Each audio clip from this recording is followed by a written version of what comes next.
are 9-year-old John Charmant and his dad, Chris. They are happily checking the weather. It's so hard to put a life into 4 pages. How do you do that? These ones are from the resort. At home in Drumheller, Alberta, Tara Charmant now has a hard time picking her favorite pictures from the first few glorious days of their holiday. I love the happiness that I see. When I see our family together, I see happiness. He didn't miss a moment of fun, No. this little guy. He would not say no to any kind of moment of fun. The resort was stunning and looked like it was a brand new resort, so obviously safe and obviously well taken care of. And we felt very protected by that knowledge. She and 10-year-old Megan are still snoozing in their room that morning when they're awakened suddenly. I could hear some people out in the hallway running and screaming, and I opened the door and everything was just a white haze. And I thought, did the elevator fall? And I thought, did a balcony fall on somebody? I just honest had no idea. And then a woman yelled that the lobby was gone. Gone in an explosion so powerful the floor is pushed into the ceiling. The Platinum lobby is dust and rubble and blood. She grabs her daughter, runs to the site, then just stops. Then I saw people walking around chalky and covered in blood and scrapes. And I told my daughter to look the other way, not to even look towards any of it, because I didn't know at that point how bad it was. It will take all day to learn just how bad it is, how many terrible errors in judgment those around her are about to make. Longer still to realize that this isn't just an unpredictable disaster. It is a pretty basic concept that when something catastrophic happens, making the right decisions quickly can save lives. But in this case, it seems clear the decision-making was slow and confused and dangerous. The timing tells the story. No one knows the precise minute of the blast, but look at what was recovered from the site. 9:10. This is a notice announcing when a shuttle is supposed to leave. Guests may be gathering to wait for it when the explosion happens. That Sunday morning, the emergency call center in Playa del Carmen is busy. This is where ambulances and police and firefighters are dispatched and calls for help meticulously recorded. It's where calls from the Princess Hotel are answered. Did they record the times? The first call to the ambulances was made at 9:24. See, and if that explosion happened at 9:10, it should have been 9:11. Not 15 minutes later. 9:24 is when that first call from the front desk is eventually placed. The caller asks for several ambulances, but doesn't really explain what happened. There are 8 calls for help from the resort that day. Even now, they haven't been officially released, but we managed to listen to them. Protocol is that 45 seconds after a call, ambulances are dispatched. Given the distances then, they should arrive by about 9:31. But by 9:42, calls are still coming in from frantic workers begging for ambulances. There is no sign of them at the explosion site. So where were the ambulances this whole time? Well, they were right here, stuck, waiting at the security entrance to the hotel, being told repeatedly by the guard that he had no authorization to let them in, no reason to let them in. Look at the geography of the resort. Here's the gate where the ambulances are being held. And way down here near the beach is the explosion site. Right here, for about 35 minutes, is frightened guests and hotel workers providing all the emergency aid. Frantically looking for her husband and son, Tara comes across gravely wounded guests. I yelled for medical supplies, like asked if there was a defibrillator, what do you have for medical supplies, and nobody seemed to know anything.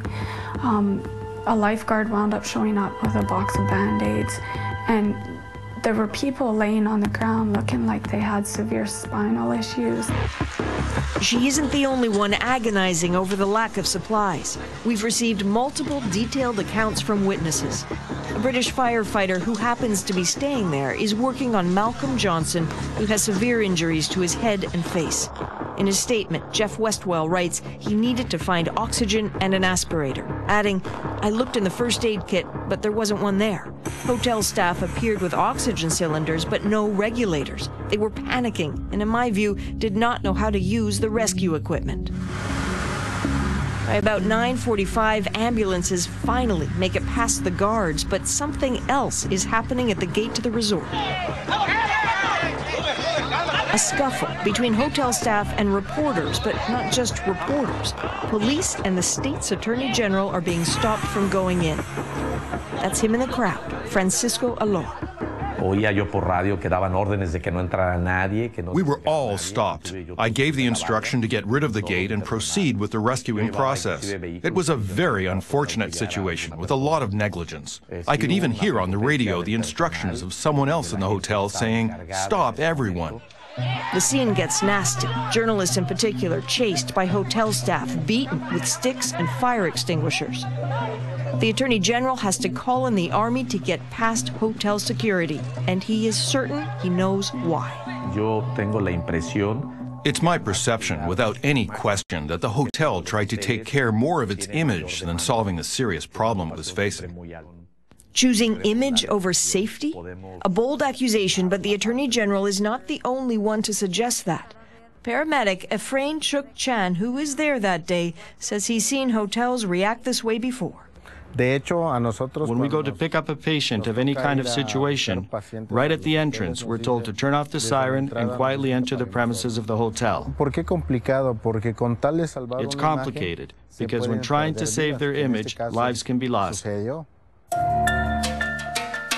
It's almost noon now. With no word about Chris or 9-year-old John, Tara panics.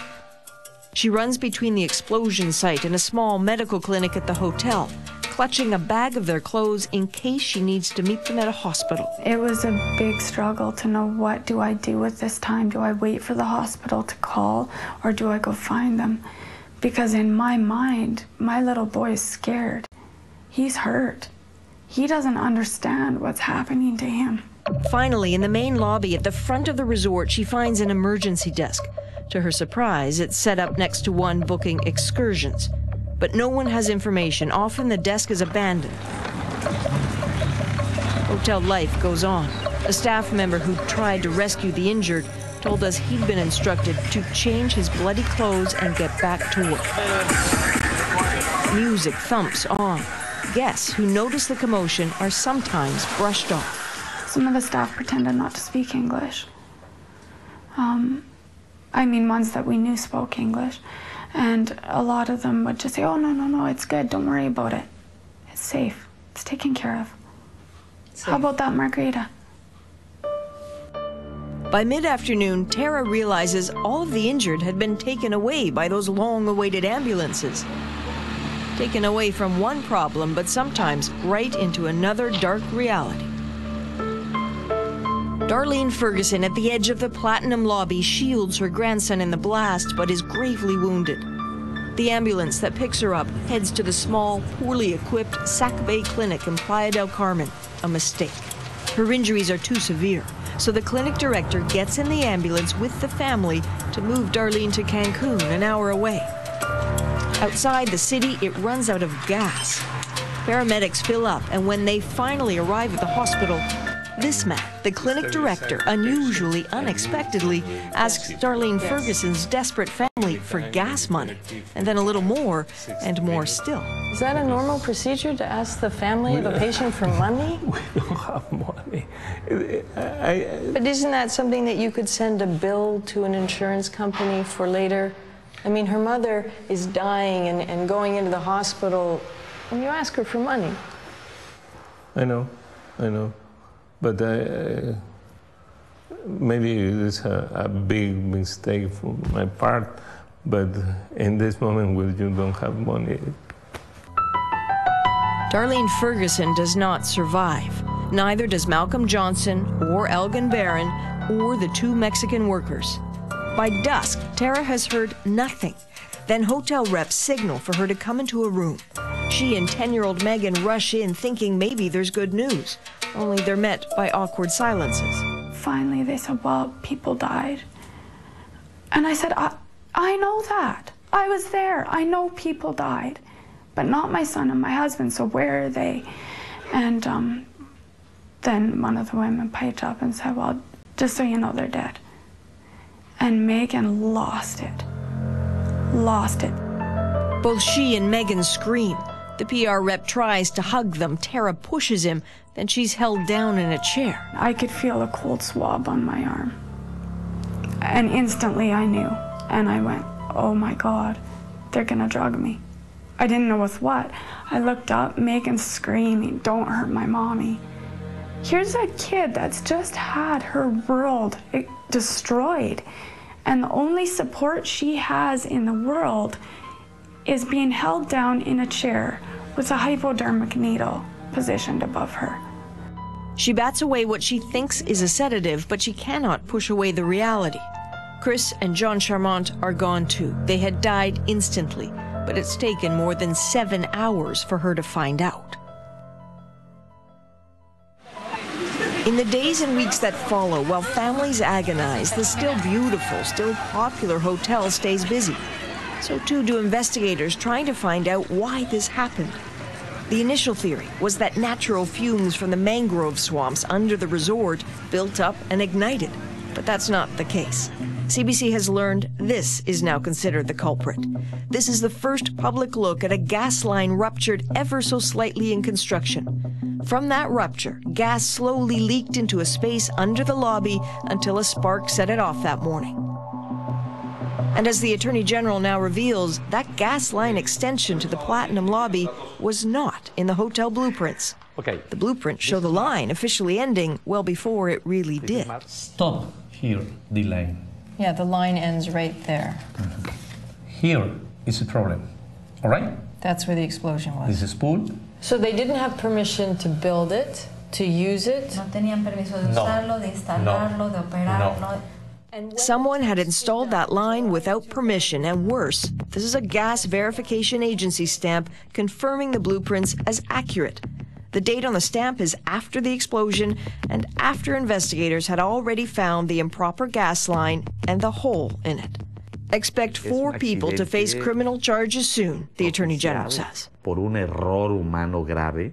Whoever is responsible has to go to jail because homicides and injuries occurred. Few are surprised by construction irregularities. The hotel had previously been fined for building on protected land and overbuilding. Something else still frustrates him. Lo primero que decían los familiares de las víctimas. There was a total lack of sense and sensibility in the communication with the families of the injured and the dead. He says that goes for the families of the Mexican workers, too. Consider what's happening now in a small Playa del Carmen neighborhood. Another mother who lost a son in that explosion. He was Sergio Villegas. He worked in the Platinum lobby.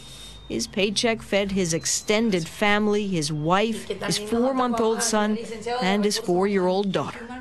His mother, Marta Elena Marquez, believed there would be compensation and apology. Instead, she got a shock when she went to his bank the day after the explosion.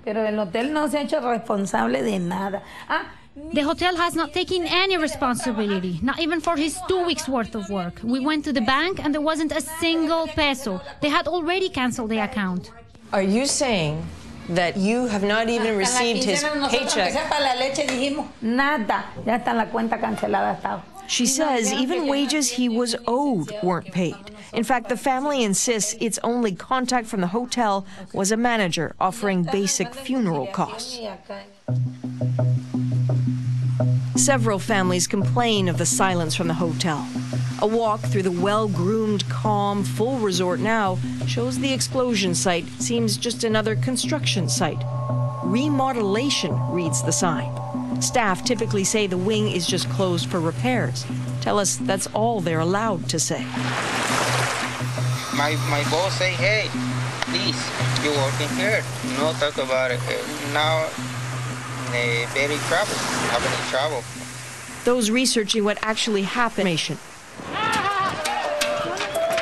Remember those reporters beaten back by hotel workers when the explosion first happened? Alejandro Vargas was among them.